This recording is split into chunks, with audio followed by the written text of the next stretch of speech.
김소연 보호자분, 여기 사인하세요. 그럼 사망 시 수령인이 시어머니 박정숙님으로 변경됩니다. 저는 그 순간 숨이 막혔어요.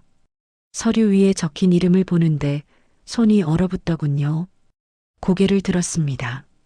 제 딸 유나의 손을 잡고 있는 시어머니 박정숙. 제 남편 준호 옆에 앉아 고개를 끄덕이고 있는 그 사람. 모두가 저를 바라보고 있었어요. 저는 조용히 입을 열었습니다. 그럼 제 딸 보호자는요? 담당자가 잠시 머뭇거리더니 대답했죠. 그건 박정숙님이 계속 맡으시는 걸로.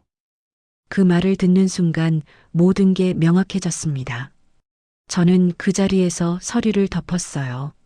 손은 떨렸지만 목소리만큼은 또렷하게 냈습니다. 이건 보험 문제가 아니라 제 인생과 아이를 훔치려는 문제입니다. 병원 회의실이 얼어붙었어요. 시어머니의 얼굴이 처음으로 굳는 게 보였습니다. 남편 준호는 어머니와 저를 번갈아 보며 당황한 표정이었죠. 저는 그제야 알았습니다.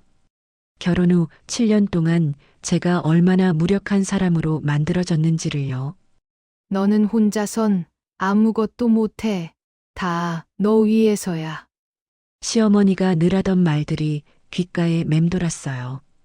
웃는 얼굴로 건네던 그 말들 뒤에 얼마나 정교한 계획이 숨어 있었는지 이제야 보였습니다. 전직 보험 설계사였던 시어머니는 고지 의무를 교묘하게 조작하고 병력 기록을 애매하게 만들며 저를 언제든 버릴 수 있는 상태로 만들어 놓고 있었어요. 그리고 이제는 제 딸까지 데려가려 하고 있었습니다. 엄마, 할머니가 그러는데 엄마 아프면 나 할머니랑 살면 된대. 며칠 전 유나가 했던 말이 떠올랐어요. 6살 아이에게까지 그런 말을 심어 놓은 거였죠. 저는 그날 회의실에서 나오며 결심했습니다. 더 이상 조용히 당하고만 있지 않겠다고요. 저는 서울 금천구에 사는 김소연입니다. 올해 34살이에요. 중소기업에서 격리로 일하고 있고요. 6살 딸 유나를 키우고 있습니다. 평범한 직장인이죠. 아침마다 출근하고 저녁에 퇴근해서 아이 밥 먹이고 재우는 일상이었어요.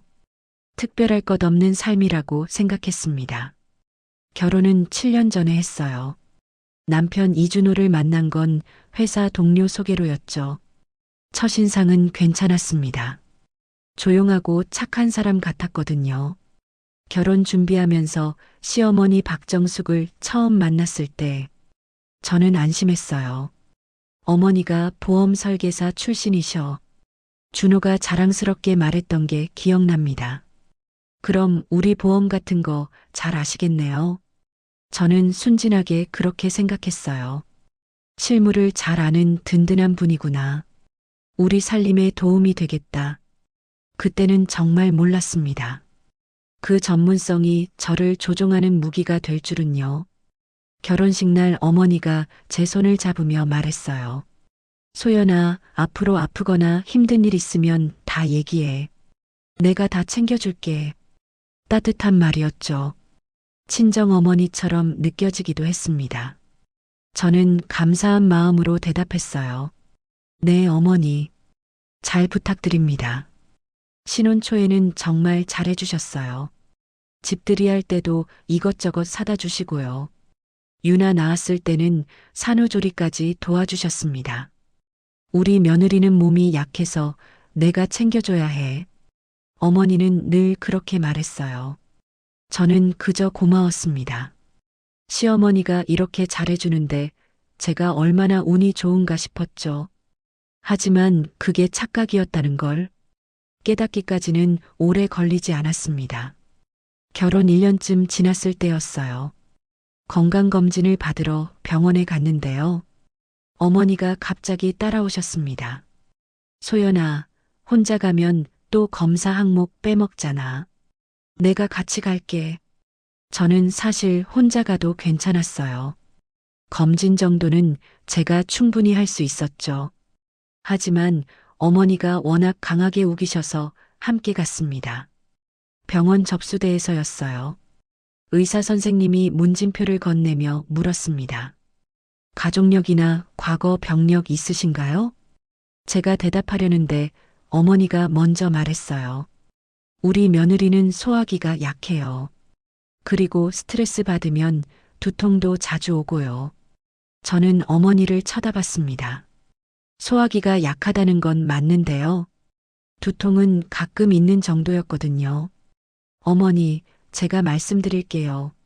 아니야, 넌 빼먹을까봐. 엄마가 다 알고 있으니까. 어머니는 웃으며 제 어깨를 토닥였어요. 그때는 그냥 챙겨주시는 거라고 생각했습니다. 하지만 그게 시작이었어요. 제 건강 상태를 어머니가 정의하기 시작한 거였죠. 집에 와서 준호에게 말했습니다.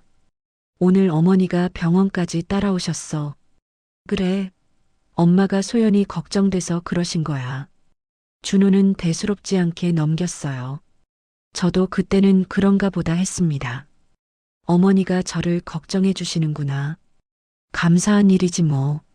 하지만 시간이 지나면서 어머니의 관심은 점점 더 깊어졌어요. 아니, 관심이 아니라 통제였습니다. 결혼 2년 차부터 어머니의 말투가 조금씩 달라지기 시작했습니다. 어느 날 저녁이었어요. 유나가 열이 나서 병원에 가야 했죠. 저는 급하게 가방을 챙기며 준호에게 말했습니다. 여보, 유나 데리고 소아과 가야 할 것 같아. 그때 어머니한테서 전화가 왔어요. 소연아, 유나 아프다며? 내가 갈게. 괜찮아요, 어머니. 제가 데리고 갈게요. 너는 몸이 약해서 밤에 나가면 안 돼. 내가 가는 게 낫겠어. 저는 당황했습니다. 제가 제 아이 병원도 못 데려간다는 건가요? 어머니, 정말 괜찮습니다. 바로 앞 소아과예요. 아니야, 너 혼자선 보험 청구도 제대로 못하잖아. 그 말에 가슴이 철렁했어요. 보험 청구를 못한다니요. 저는 회사에서 격리 업무를 하는 사람인데요. 어머니, 그 정도는 제가 할 수 있어요. 소연아, 너는 착한데 너무 멍청해. 서류 하나 제대로 본 적 있어? 전화 너머로 들리는 어머니 목소리는 웃고 계셨습니다. 마치 농담처럼 말했지만요. 저는 그게 농담이 아니라는 걸 알았어요. 결국 그날도 어머니가 오셔서 유나를 데리고 가셨습니다. 저는 집에 혼자 남아 멍하니 앉아 있었죠.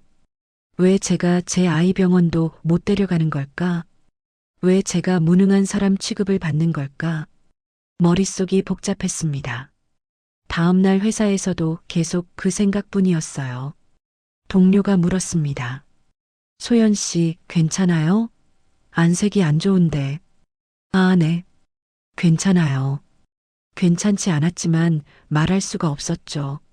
시어머니가 저를 무능하다고 하는데요. 제가 멍청하다고 하는데요. 누구한테 말해야 할까요? 집에 가면 준호는 늘 어머니 편이었습니다. 엄마가 도와주시는데 뭐가 문제야? 나는 문제가 있어. 내가 내 아이 병원도 못 데려가잖아. 소연아, 넌 피곤해서 그래. 엄마가 해주시는 게 편한 거잖아. 준호는 이해하지 못했어요. 아니, 이해하려 하지 않았습니다. 그렇게 시간이 흘렀어요. 어머니는 점점 더 많은 것을 챙기기 시작했습니다. 병원 갈 때는 물론이고요. 보험 상담할 때도 항상 어머니가 앞에 섰어요. 어느 날 보험회사 직원이 집에 왔습니다. 새로운 보험 가입 상담이라고 했죠. 저는 거실에 앉아서 설명을 듣고 있었어요. 그런데 어머니가 갑자기 오셨습니다. 어머, 상담하시네. 나도 좀 들어볼게. 어머니는 제 옆에 앉더니 상담사에게 말했어요. 우리 며느리는 서류 보면 머리 아파해요. 그냥 제가 설명 들을게요. 상담사는 잠시 저를 쳐다봤습니다. 저는 고개를 저으려 했어요. 하지만 어머니가 먼저 말을 이었죠. 소연아, 넌 유나 돌보고 있어. 보험은 엄마가 알아서 할게. 그렇게 또 제 자리를 빼앗겼습니다. 상담이 끝나고 어머니가 말했어요. 소연아, 이 보험은 엄마가 보증인으로 들어갈게. 너희 친정은 이런 기본도 안 가르쳤니? 그 순간 참았던 감정이 터질 것 같았어요. 어머니, 친정이 왜 나와요? 아니, 그게 아니라 보험 하나 제대로 이해 못하니까 답답해서 그래. 어머니는 여전히 웃고 계셨습니다. 친절한 척, 걱정하는 척 하면서요. 저를 무능한 사람으로 만들고 있었어요. 밤에 준호에게 말했습니다. 여보, 어머니가 자꾸 내가 못한다고 하시는데 기분이 안 좋아. 에이, 그게 아니라 도와주시는 거잖아. 도와주는 게 아니야. 나를 무시하는 거라고. 소연아, 너 요즘 왜 이래? 엄마한테 예민하게 구는 거 아니야? 준호는 제 말을 듣지 않았어요. 저는 더 이상 말하지 않았습니다. 어차피 이해 못할 거니까요. 그 후로도 어머니의 통제는 계속됐어요. 제가 혼자 은행에 가면요. 소연아, 은행 업무는 엄마가 같이 가야지. 너 혼자 하면 실수할까봐. 제가 동네 병원에 가면요. 소연아, 어디 아파? 어디 아픈지 엄마한테 먼저 말해야지. 심지어 장 보러 갈 때도요. 소연아, 넌 장도 제대로 못 봐. 엄마가 리스트 만들어줄게. 저는 점점 작아졌습니다. 어머니 말이 맞는 것 같았어요. 저는 정말 아무것도 못하는 사람인가? 저는 정말 멍청한 사람인가? 스스로를 의심하기 시작했죠. 회사에서도 자신감이 떨어졌습니다. 상사가 서류 검토를 부탁하면요. 제가 잘할 수 있을까요? 이런 말이 먼저 나왔어요. 동료가 이상하게 쳐다봤습니다. 소연 씨, 왜 그래요? 원래 일 잘하잖아요. 하지만 집에서 매일 듣는 말이 달랐으니까요. 너는 혼자선 아무것도 못해. 너는 멍청해. 너는 내가 아니면 안 돼. 그 말들이 제 머릿속에 박혀서요. 일할 때도 자꾸 떠올랐습니다. 저는 정말 무너지고 있었어요. 그러던 어느 주말이었습니다. 유나와 놀이터에 갔는데요. 유나가 그네를 타다가 넘어졌어요. 무릎이 까져서 피가 났죠. 저는 급하게 유나를 안고 집으로 왔습니다. 소독약을 찾으려는데 어머니한테서 전화가 왔어요. 소연아, 무슨 일 있어? 목소리가 떨려. 아, 유나가 놀이터에서 넘어져서요. 뭐? 유나가? 지금 당장 가서 데려올게. 너 혼자 소독도 제대로 못하잖아. 어머니, 괜찮아요. 제가 할 수 있어요. 아니야, 내가 뭘 알아. 잘못하면 덧나. 내가 지금 간다. 전화가 끊겼습니다. 저는 유나를 보며 눈물이 났어요. 제가 제 아이 상처 하나 치료 못하는 엄마인가요?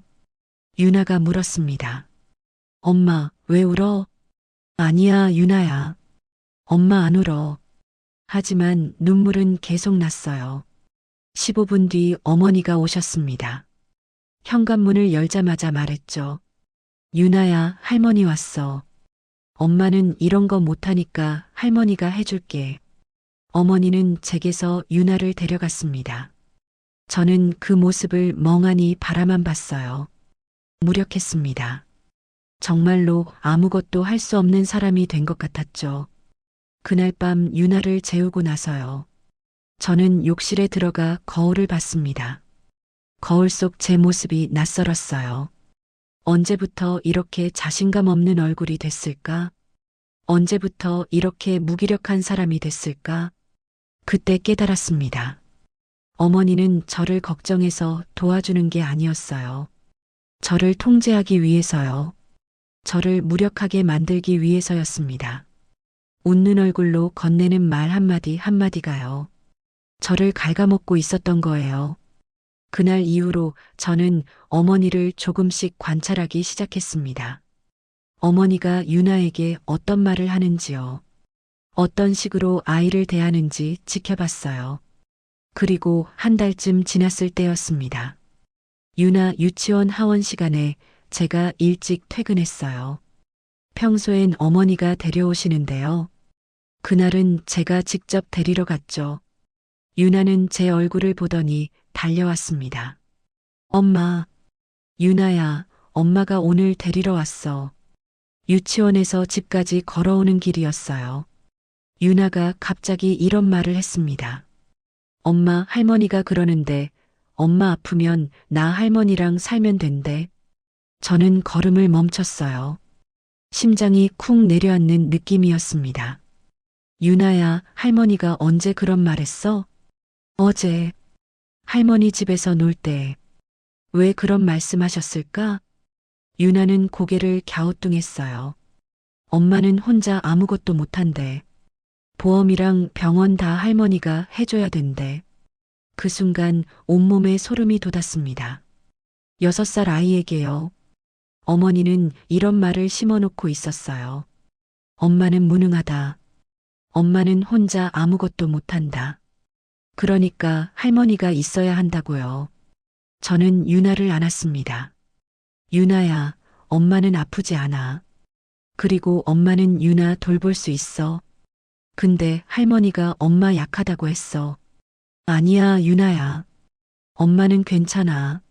하지만 유나는 고개를 갸우뚱할 뿐이었어요.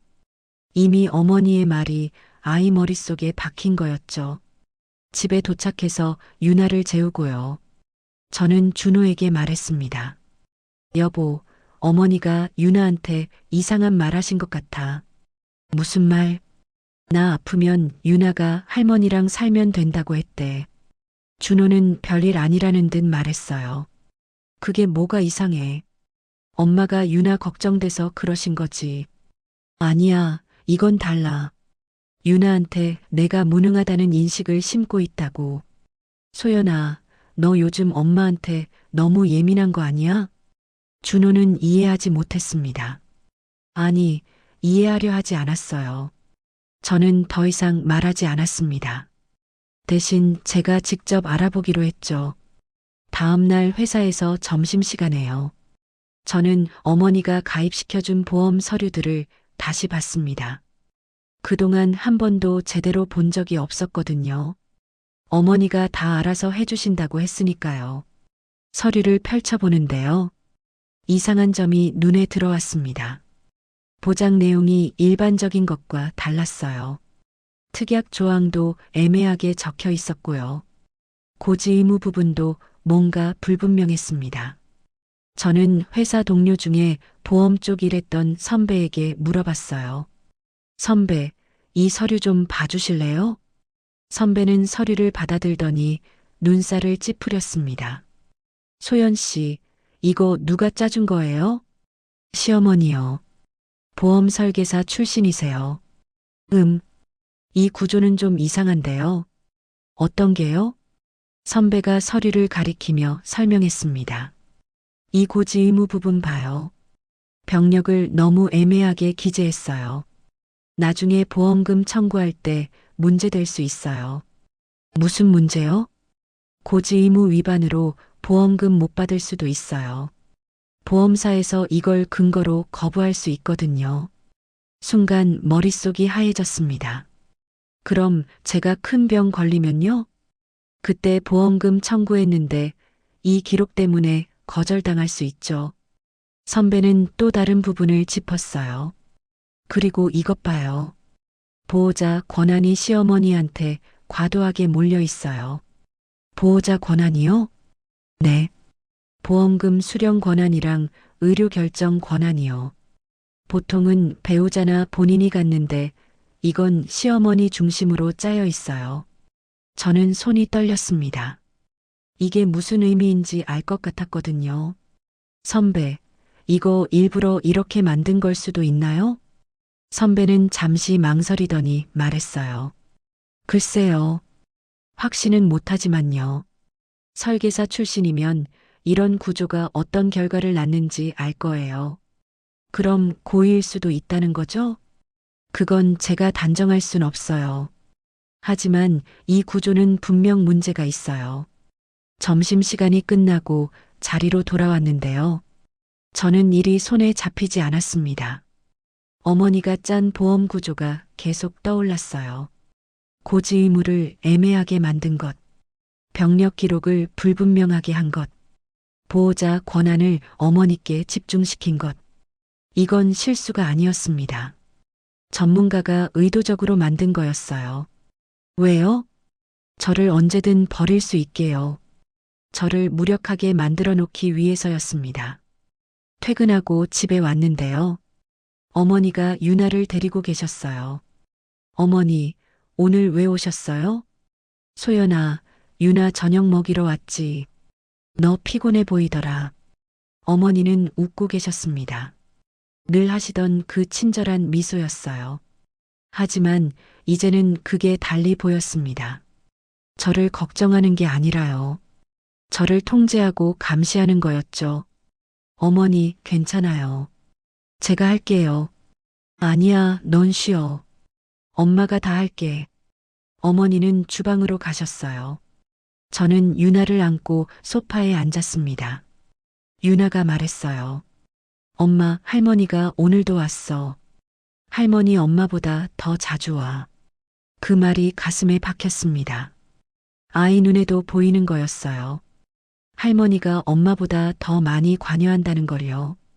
저녁을 먹으면서요. 어머니가 말했습니다. 소연아, 다음 주에 병원 검진 있지?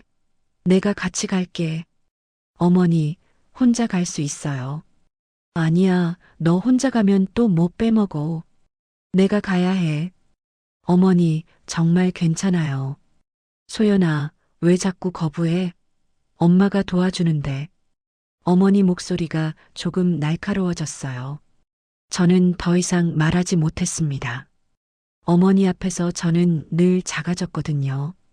하지만 그날 밤이었습니다. 유나를 재우고 나서요. 저는 조용히 결심했어요. 더 이상 당하고만 있을 수 없다고요. 어머니가 저를 무력하게 만들려 한다면요. 유나까지 그 영향권에 넣으려 한다면요. 저는 싸워야 한다고요. 하지만 어떻게 싸워야 할지는 막막했습니다. 어머니는 전문가였고요. 준호는 어머니 편이었고요. 저는 혼자였으니까요. 그래도 포기할 수 없었습니다. 유나를 지켜야 했으니까요. 제 인생을 되찾아야 했으니까요. 저는 그날부터 어머니가 만든 서류들을 하나씩 다시 보기 시작했어요. 증거를 모아야 한다고 생각했습니다. 어머니가 의도적으로 이런 구조를 만들었다는 걸요. 증명해야 한다고 생각했죠. 하지만 쉽지 않았습니다. 보험 약관은 복잡했고요. 법률 용어는 어려웠고요. 저는 밤마다 인터넷을 뒤졌어요. 고지 의무가 뭔지요. 보호자 권한이 어떻게 작동하는지요. 하나씩 공부했습니다. 회사에서도 틈날 때마다 자료를 찾았어요. 동료들은 이상하게 생각했죠. 소연 씨, 요즘 보험 공부해요?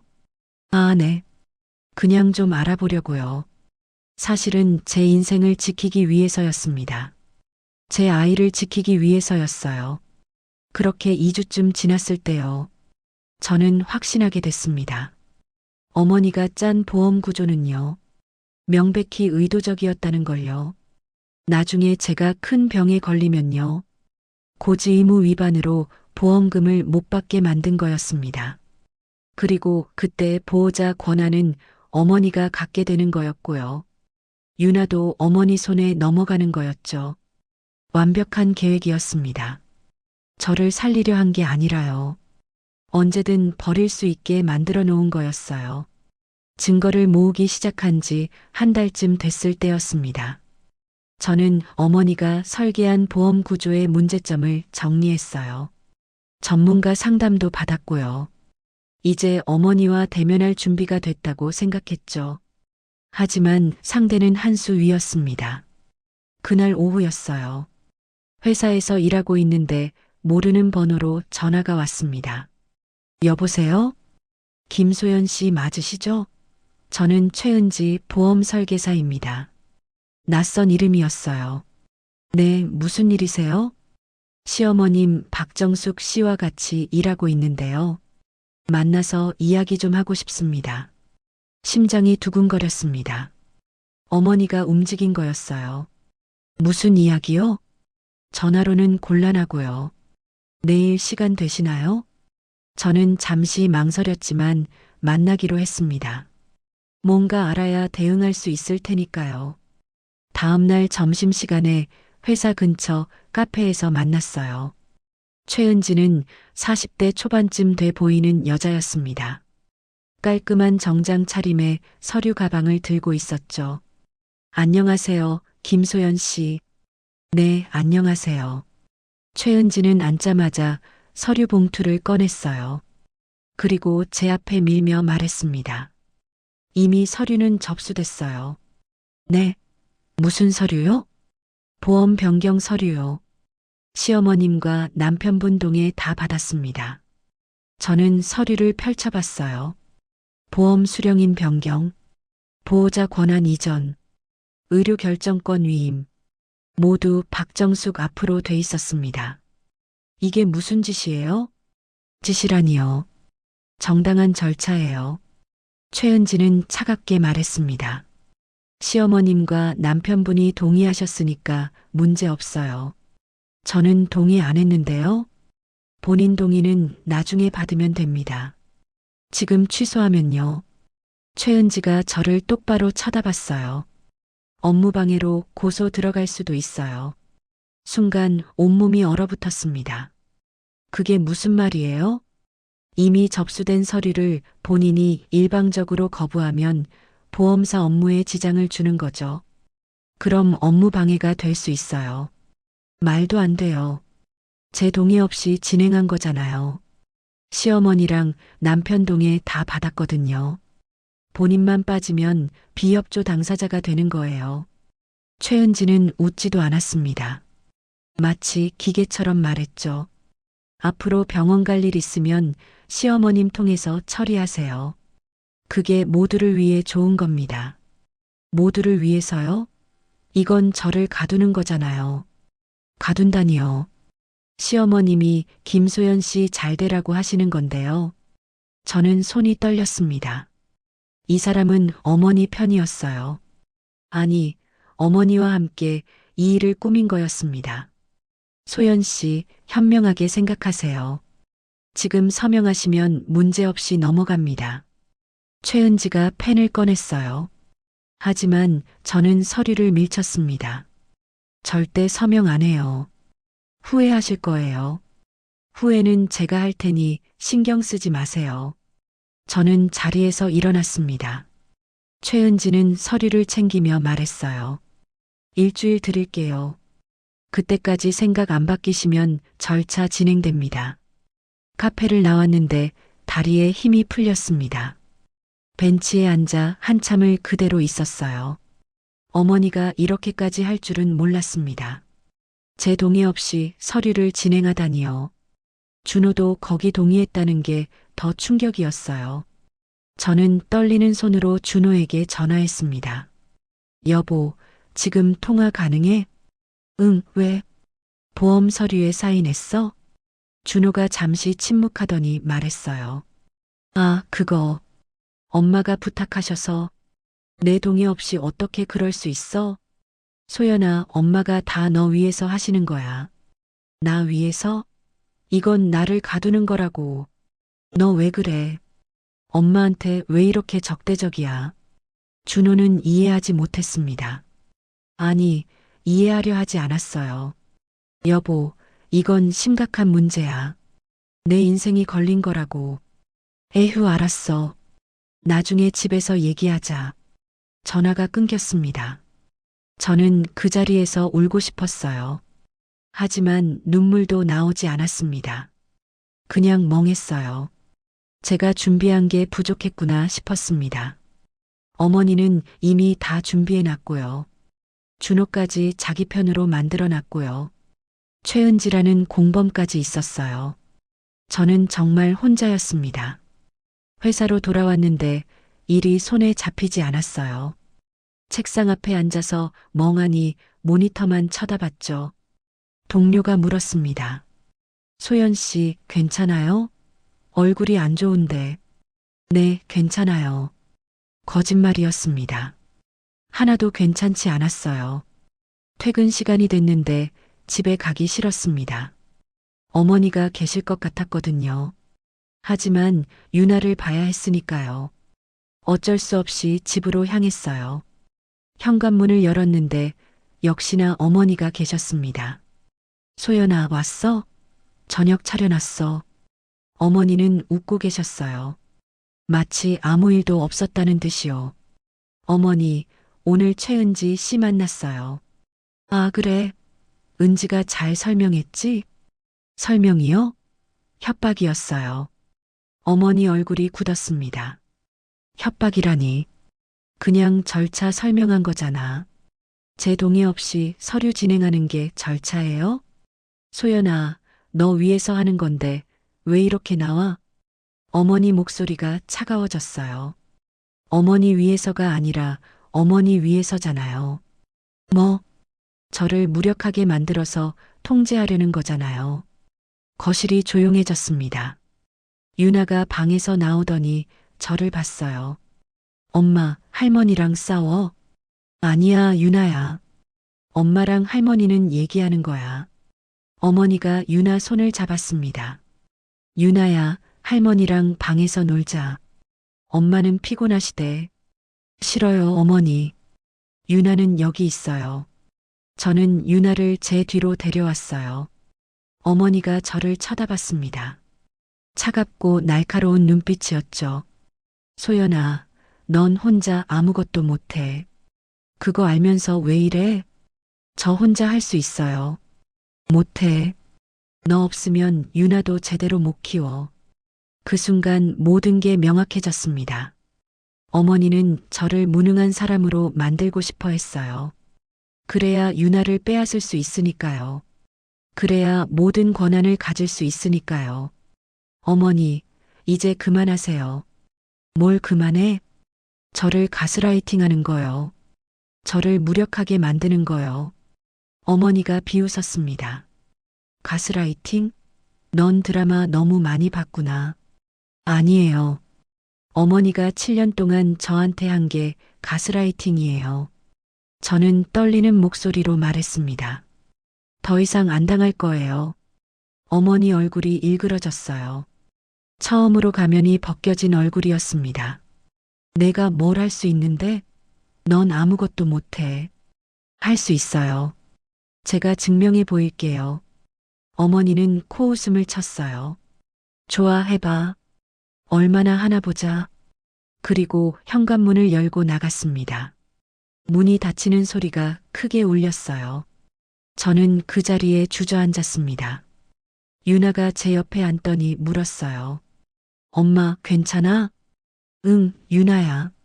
엄마 괜찮아. 하지만 괜찮지 않았습니다. 무서웠어요. 어머니가 어디까지 갈지 몰랐으니까요. 그날 밤 유나를 재우고요.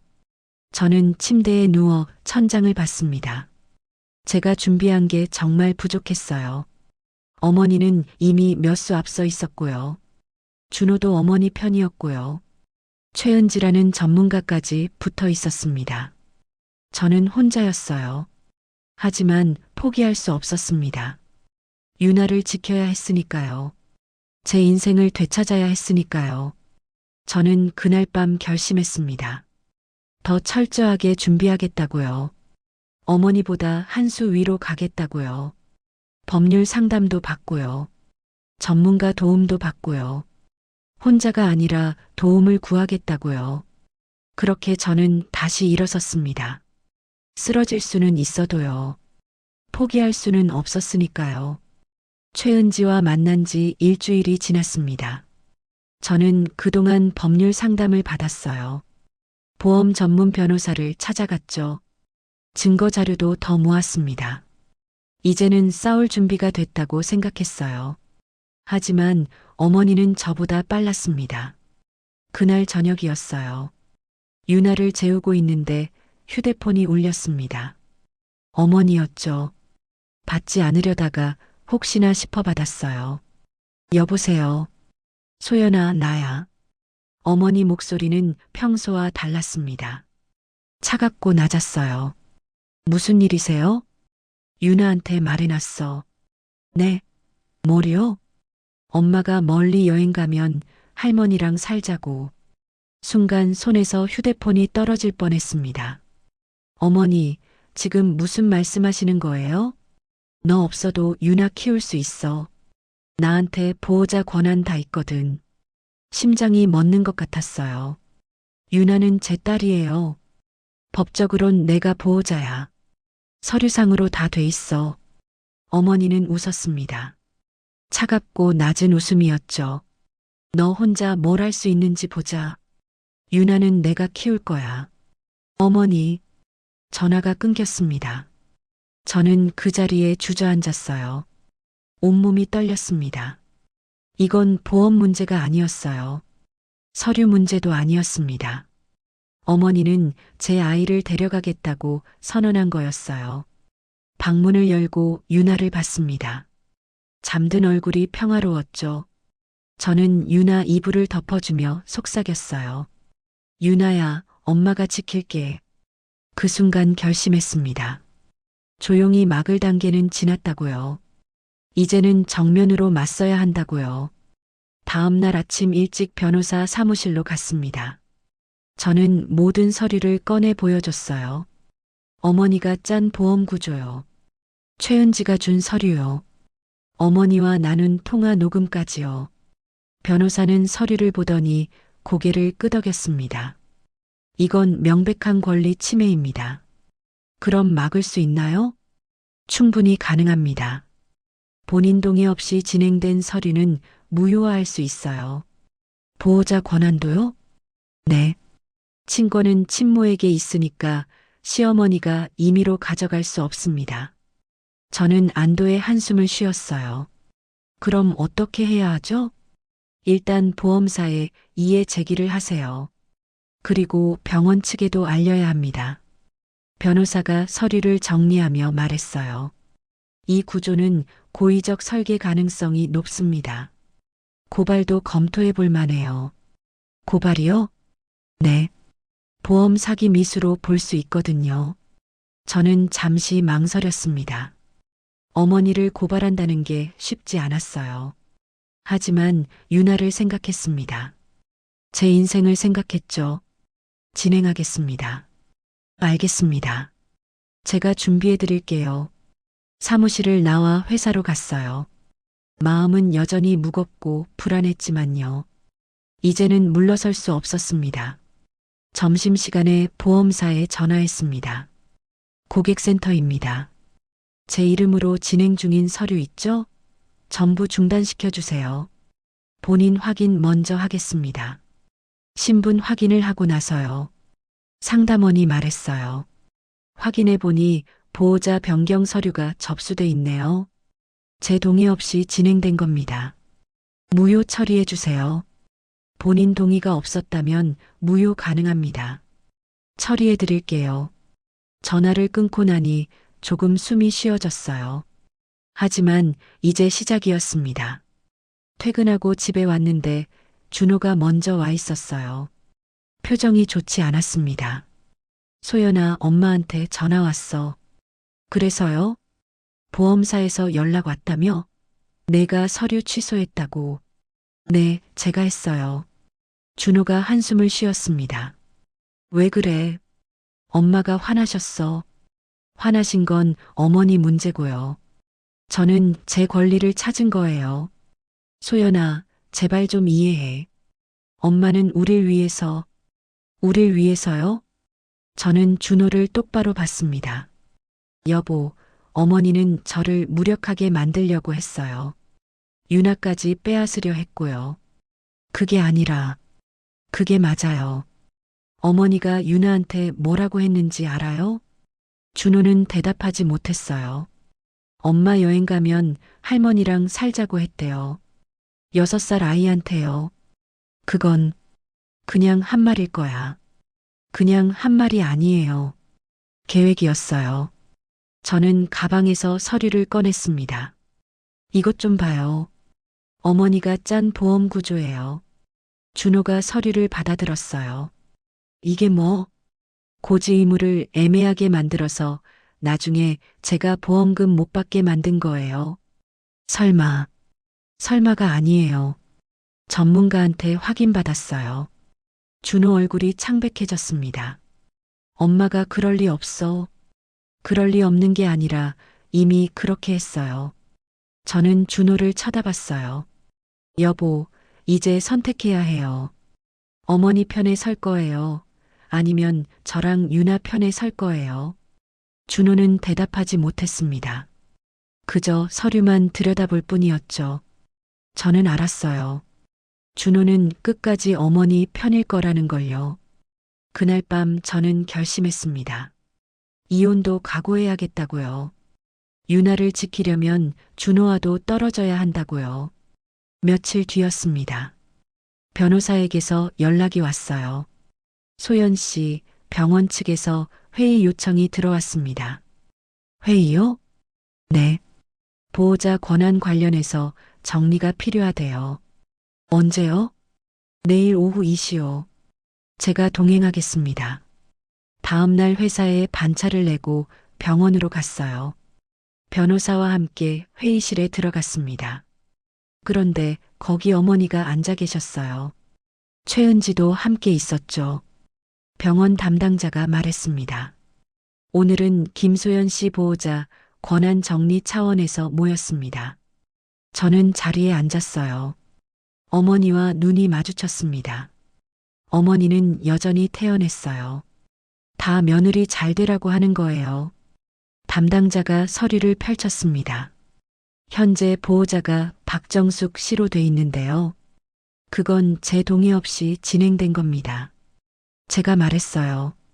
어머니가 입을 열었습니다. 얘가 보험을 모르니까 내가 도와준 거예요. 도와준 게 아니에요. 저는 가방에서 서류를 꺼냈습니다. 이것 좀 보세요. 어머니가 설계한 보험 구조예요. 담당자가 서류를 받아봤어요.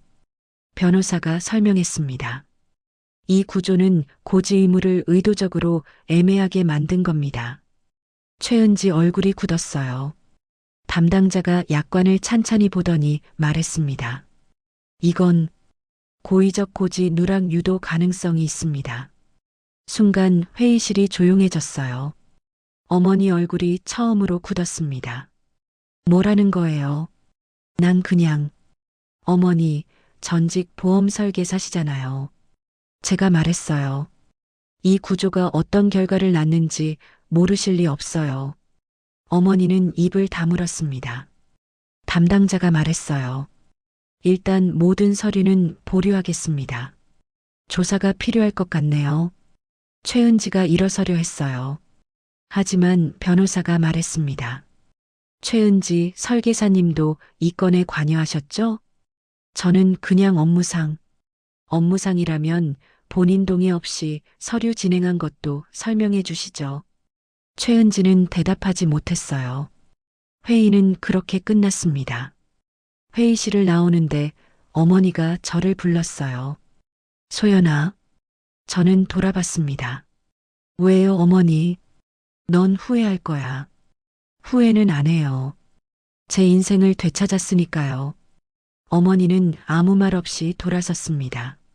저는 그 뒷모습을 보며 생각했어요. 7년 동안 저를 통제했던 사람이요. 저를 무력하게 만들었던 사람이요. 이제는 더 이상 저를 지배할 수 없다고요. 병원을 나와 변호사에게 물었습니다. 앞으로 어떻게 되나요? 보험사 조사 들어갈 겁니다. 박정숙 씨랑 최은지 씨 모두요. 어머니는요? 보험업계에서 일하기 어려워질 겁니다. 기록이 남으니까요. 저는 복잡한 심정이었어요. 어머니를 이렇게까지 몰아야 했나 싶기도 했죠. 하지만 유나를 생각했습니다. 제 인생을 생각했어요. 이건 제가 선택한 길이었습니다. 병원 회의가 끝나고 일주일이 지났습니다. 저는 매일 불안했어요. 어머니가 또 무슨 수를 쓸까 두려웠죠. 그런데 그날 밤이었습니다. 유나를 재우고 거실에 앉아 있는데요. 휴대폰에 알림이 왔어요. 어머니 번호였습니다. 문자였어요.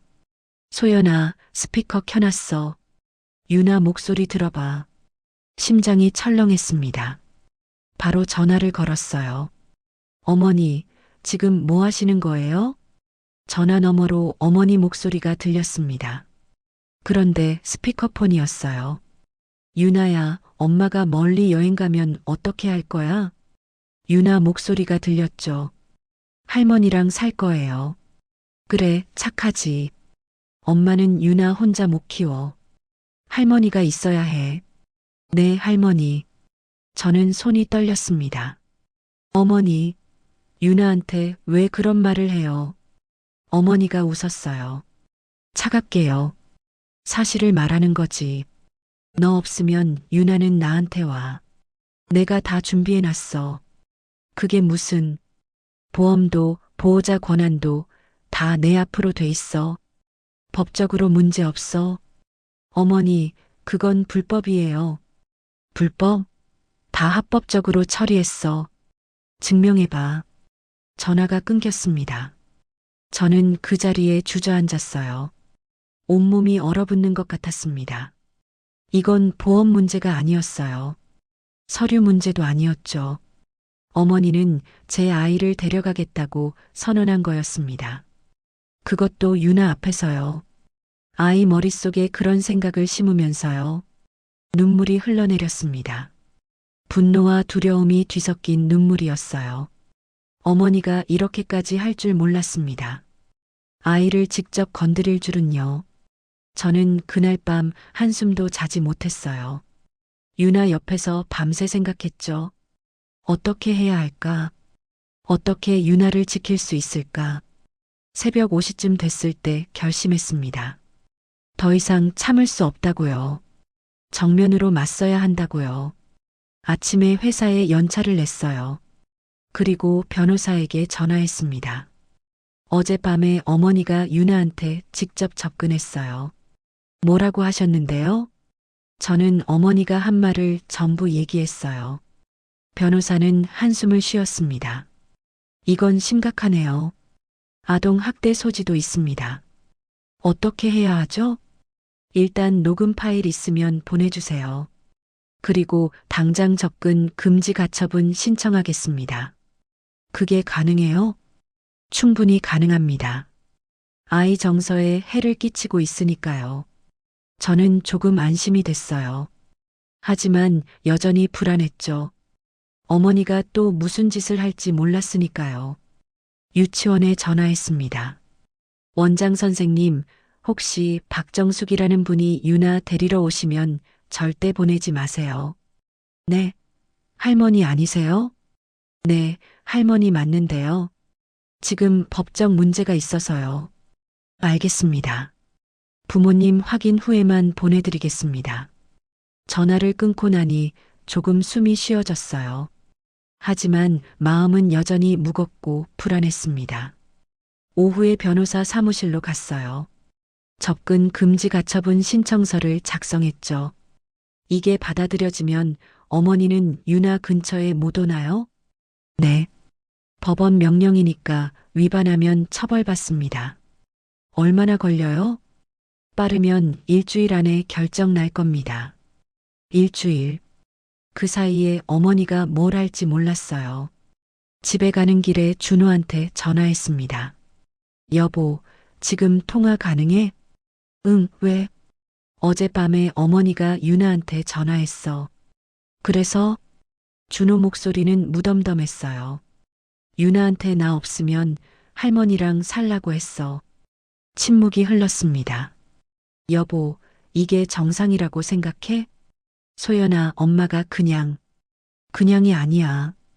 이건 아이 학대야. 학대라니. 너무 심하게 말하는 거 아니야? 저는 한숨이 나왔어요. 여보, 당신은 끝까지 어머니 편이네. 소연아, 이제 결정해야 해. 나랑 유나 아니면 어머니. 왜 자꾸 선택하라고 그래? 선택 안 하는 것도 선택이야. 당신은 어머니 선택한 거야. 전화를 끊었습니다. 더 이상 준호한테 기대할 수 없었어요. 집에 도착했는데 현관문 앞에 택배 상자가 있었습니다. 보낸 사람은 박정숙이었어요. 상자를 열어봤죠. 안에는 유나 옷이랑 장난감이 들어 있었습니다. 그리고 쪽지 한 장이요. 유나 할머니 집에 오면 입으라고. 곧 데려갈게. 온몸에 소름이 돋았습니다. 어머니는 진짜로 유나를 데려갈 생각이었어요. 저는 바로 변호사에게 사진을 찍어 보냈습니다. 이것도 증거로 쓸 수 있나요? 당연하죠. 이건 명백한 협박입니다. 저는 상자를 구석에 치워놨어요. 유나한테는 보여주고 싶지 않았거든요. 유치원에서 유나를 데려왔습니다. 집에 오는 길에 유나가 물었어요. 엄마, 할머니 언제 와? 할머니? 왜? 할머니가 오늘 데리러 온대. 심장이 멎는 것 같았어요. 유나야, 할머니가 언제 그랬어? 아까 전화했어. 유치원에. 저는 급하게 유치원에 전화했습니다. 원장 선생님, 오늘 박정숙 씨한테서 전화 왔어요? 아, 네. 유나 데리러 가겠다고 하시길래 안 된다고 했어요. 뭐라고 하셨어요? 화내시더라고요. 자기가 할머니인데 왜 못 데려가냐고요.